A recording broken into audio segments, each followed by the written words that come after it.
Hi, I'm Dan Herbert, course developer and instructor at Point Blank, and this tutorial video gives you a flavour of what you can expect on our online courses.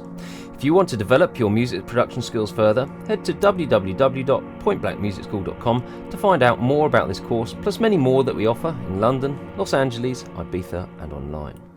In the previous video, we created a basic subtractive synth using BEAP, and then saved this as a Max for Live device. So what we're going to do first is look at adapting this synth and adding an envelope for the filter, and then hook up some additional oscillators, and then we'll explore some of the other modules.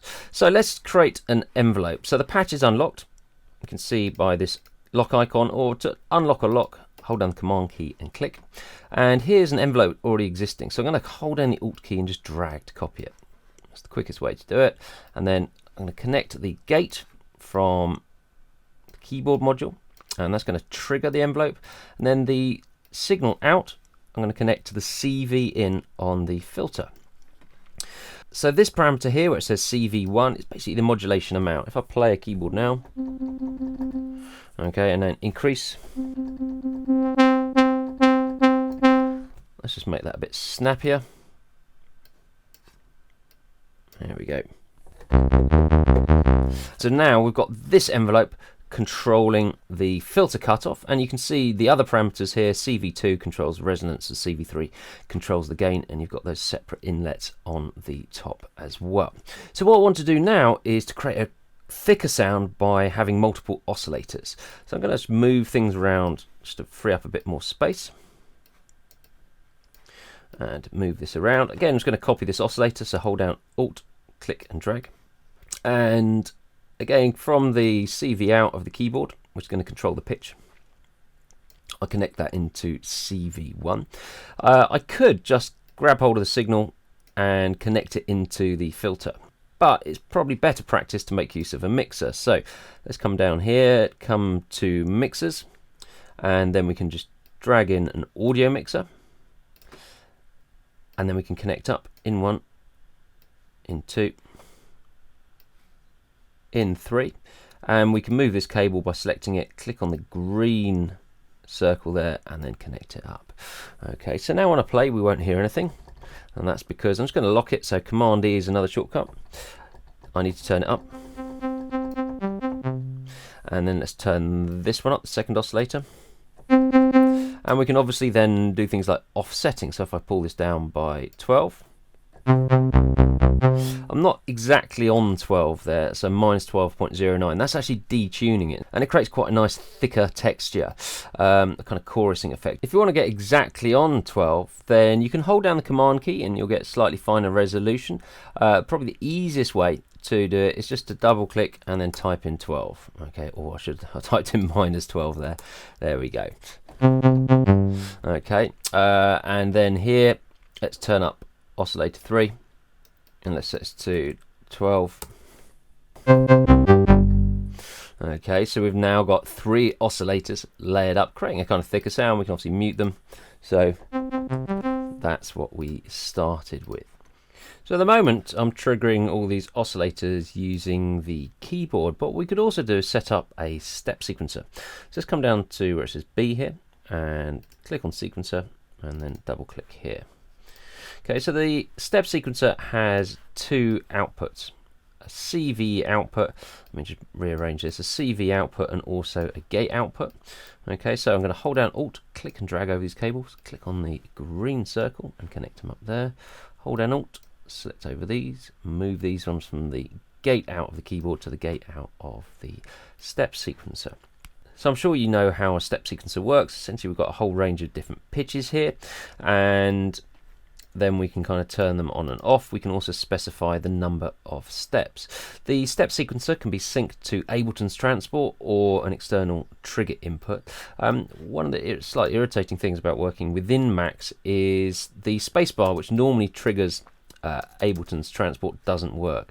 So here's a workaround. Hold down Control key and come down to Paste From, C74, Live API Abstractions, and then Global Toggle Transport. Lock the patch, and there we go.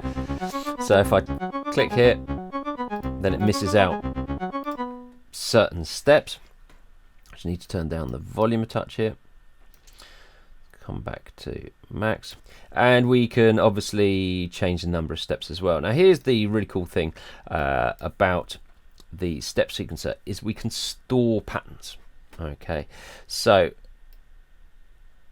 let's leave that one as it is, click on the right button. Okay, then I'm going to set this to pattern 2. Now I advise you to go up to 3 and then just rock back till it says 2. Okay, if you do it on the lower part of the control, it doesn't work.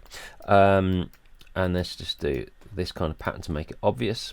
Okay, I'll write that, and then pattern 3, so again up to 4, just rock back, and we'll make this all the way up, and let's increase the number of steps to 16. The other way to change any of these parameters, just click on them and then type in a value, and then let's write that in. Okay, so now if I set this going,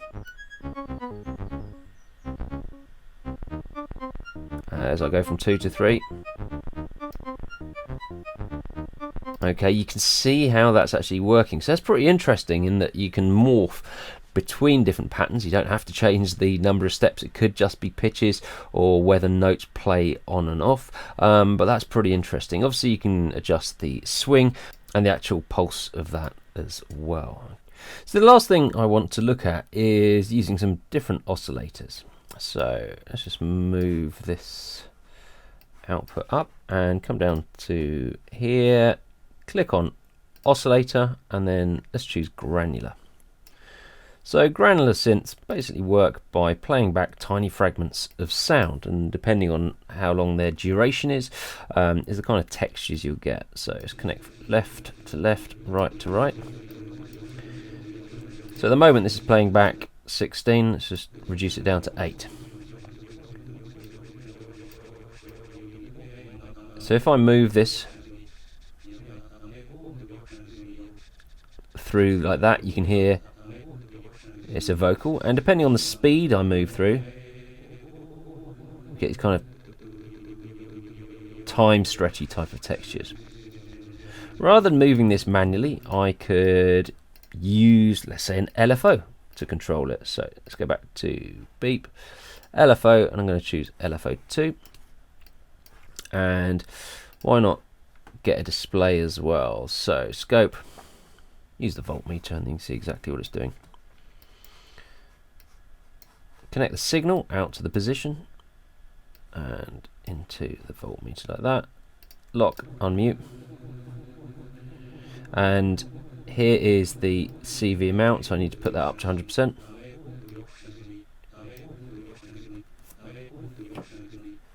So depending on the speed is how quickly it will scroll through the sound.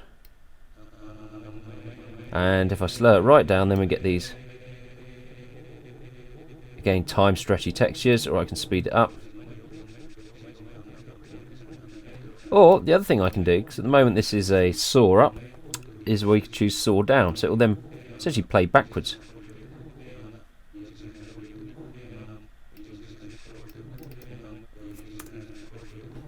And there we go. The other thing we could do with this is we could actually make use, let me just mute that for the moment, of the step sequencer. So let's connect up the CV out to the position, and so now this will be at the beginning of the file. So if I do a kind of graph shape like this, okay, toggle the transport on.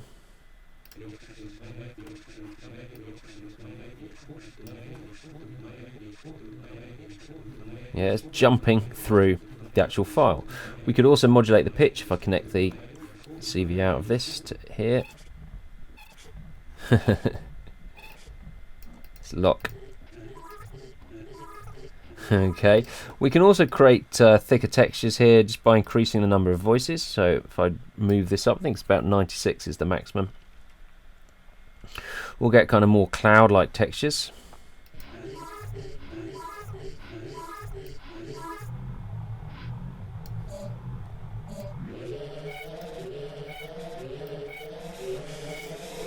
And interestingly, with granular synthesis, we can also randomize the parameter as well, introduce a little bit of jitter. And if I do this to the pan, then it'll widen up the sound. And you can obviously load your own sample in. Let's just drop this one in, drag and drop. That's pretty full on at the moment. Bring down the randomization.